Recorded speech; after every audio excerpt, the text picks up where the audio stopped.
I never imagined that the old photograph hidden away in my grandmother's attic could hold such dark secrets. It was a faded portrait of a somber family, their expressions painted in shades of despair. I found it while rummaging through dusty boxes, tracing my fingers over the rough edges of the frame. There was an inexplicable pull toward it, as if it whispered to me, promising stories untold.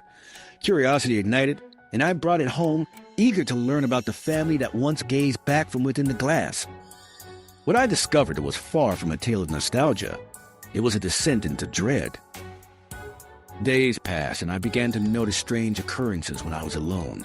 The air grew heavier, charged with a palpable tension that set my nerves on edge. Shadows deepened in corners where light should have chased them away.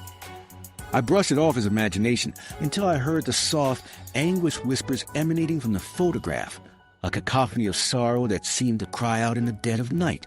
My heart pounded against my ribs like a trapped animal, yet I couldn't resist the compulsion to return to that image, to study its haunted faces.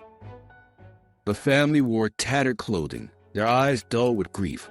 But one child stood apart, a girl with unkempt hair and a vacant stare that bore into my soul. I felt her sorrow, a chill sweeping through me as I held the photo closer.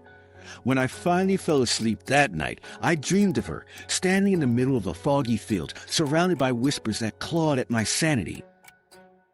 I awoke with a start, drenched in sweat, and found the photo altered. The girl's eyes now glimmered with a sinister vibrancy and urgency that made my skin crawl. It seemed she was begging for liberation. I had to know what happened to these souls, what tragedy bound them to the frame.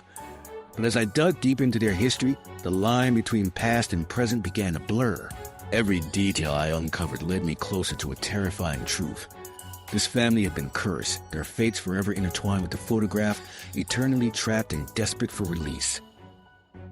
In a desperate bid to rid myself of the horror, I burned the image, watching it curl and fragment in the flames.